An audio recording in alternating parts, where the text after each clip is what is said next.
औज़ुबिल्लाहिमिनश्शैतानिर्रजीम बिस्मिल्लाहिर्रहमानिर्रहीम। तो आज ग्रेड 8 9 की मैथ से हम एक्सरसाइज 1.2 क्वेश्चन नंबर 3 पढ़ेंगे। तो क्वेश्चन नंबर 3 क्या है आपके पास, which of the following matrices are symmetric. आपको 4 मैट्रिसेस दिए हुए हैं, आपने ये बताना है कि कौन सा मैट्रिक्स साइमेट्रिक है। ओके स्टूडेंट्स, जैसे ए आपने बताना है कि मैट्रिक्स ए इज साइमेट्रिक और not, then B matrix B symmetric और नॉट। तो साइमेट्रिक की हमने डेफिनेशन क्या पढ़ी थी, अगर आप मैट्रिक्स ए का ट्रांसपोज ले और वो अगेन आपको मैट्रिक्स ए दे तो ऐसे मैट्रिक्स को हम साइमेट्रिक मैट्रिक्स कहते हैं। ओके स्टूडेंट्स, तो ये देखिए आपके पास क्वेश्चन नंबर 3 है, grade 8 9 exercise 1.2 page number 12। Which of the following matrices are symmetric. Matrix A आपके पास ए इज इक्वल्स टू 5 -7 -1 5। अब हम क्या करेंगे, मैट्रिक्स ए का ट्रांसपोज लेंगे। ओके स्टूडेंट्स, तो ये देखें आपने क्या करना है, रोज को कॉलम में चेंज करना है। फर्स्ट रो आपके पास क्या है 5 -7, तो ये आपके पास कॉलम में चेंज हो जाएगी 5 -7।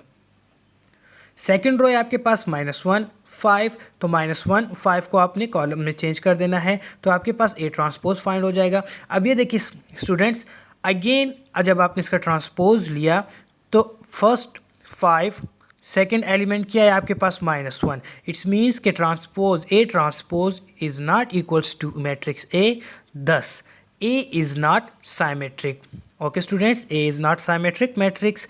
सेम इसी तरह ही आपके पास क्वेश्चन नंबर 2 इसका पार्ट 2 है, बी मैट्रिक्स आपको गिवन है, बी इज़ इक्वल्स टू -1 2 2 3।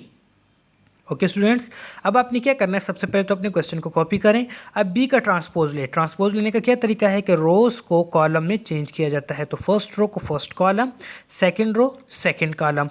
तो फर्स्ट रो क्या है आपके पास -1 2, तो ये आपके पास फर्स्ट कॉलम बन जाएगा। सेकंड रो जो है आपके पास 2 3, तो ये आपके पास सेकंड कॉलम बन जाएगा। ओके स्टूडेंट्स, अब ये देखिए बी ट्रांसपोज का जो आपने मैट्रिक्स फाइंड किया है, बी ट्रांसपोज का वो बी मैट्रिक्स है। क्या है, बी मैट्रिक्स। तो आप इसकी जगह क्या पुट करेंगे, B. It's means B transpose is equals to B, thus B is symmetric matrix. Okay students, आपने सिंपल क्या करना है कि आपको जो गिवन मैट्रिक्स है उसका ट्रांसपोज लेना है। अगर ट्रांसपोज आपको अगेन बी मैट्रिक्स दे रहा है तो वो मैट्रिक्स क्या होगा, साइमेट्रिक मैट्रिक्स। ओके स्टूडेंट्स, तो देखिए आपके पास बुक में पार्ट सी है, सी मैट्रिक्स जो है third part, C is equals to 3 4 5 6 and fourth part, ये दोनों आपके होमवर्क है। आपने ये बताना है कि इज इट मैट्रिक्स, ये मैट्रिक्स साइमेट्रिक है या फिर नॉट साइमेट्रिक। ओके स्टूडेंट्स, इसके बाद नेक्स्ट क्वेश्चन है आपके पास question number 4, which of the following matrix are skew symmetric. आपने ये बताना है कि इनमें से कौन से मैट्रिक्स स्क्यू साइमेट्रिक्स हैं और कौन से नॉट स्क्यू साइमेट्रिक्स हैं। स्क्यू साइमेट्रिक्स की हमने डेफिनेशन क्या पढ़ी थी कि अगर हम किसी भी मैट्रिक्स का ट्रांसपोज ले और इस मैट्रिक्स में से माइनस कॉमन लेने के बाद अगेन वही हमारे पास मैट्रिक्स ए आए तो ऐसे मैट्रिक्स को हम स्क्यू साइमेट्रिक मैट्रिक्स कहते हैं। ओके स्टूडेंट्स, तो अब ये देखिए आपके पास फर्स्ट क्वेश्चन है, grade 8 9 exercise 1.2 question number 4, which of the following matrix are skew symmetric. First part है इसका, A is equals to 0 4 -4 0। Okay student, सबसे पहले अपने क्वेश्चन को कॉपी करें, देन मैट्रिक्स ए का ट्रांसपोज फाइंड करेंगे। ट्रांसपोज फाइंड करने का क्या मेथड है कि आपने रो को कॉलम में चेंज कर देना। फर्स्ट रो क्या आपके पास 0 4, तो ये आपके पास फर्स्ट कॉलम बन जाएगा ए ट्रांसपोज में 0 4।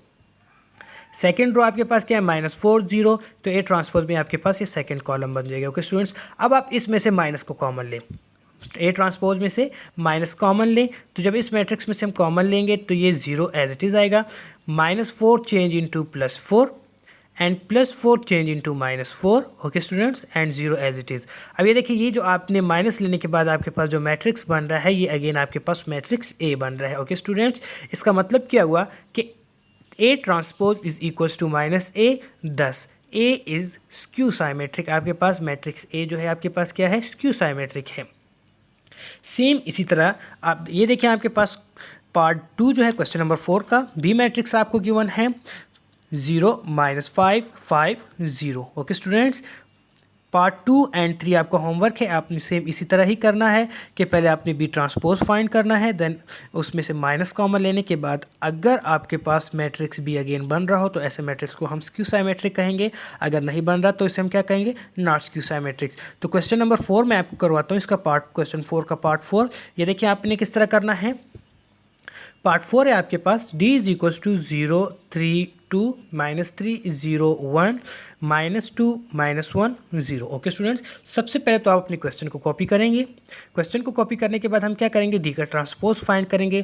ट्रांसपोज फाइंड करने का क्या मेथड है कि रो को हम कॉलम में चेंज कर देते हैं। फर्स्ट रो क्या आपके पास 0 3 2, तो ये आपके पास फर्स्ट कॉलम बन जाएगा 0 3 2। सेकेंड रो है आपके पास -3 0 1, तो ये आपके पास सेकेंड कॉलम बन जाएगा -3 0 1।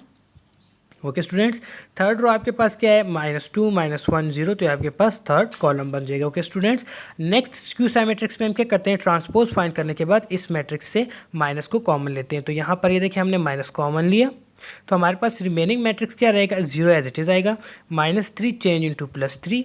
ओके स्टूडेंट्स, माइनस कॉमन लेने से माइनस किस में चेंज हो जाएगा, प्लस में। नेक्स्ट -2 है, तो माइनस हमने कॉमन लिया, तो -2 चेंज इंटू +2।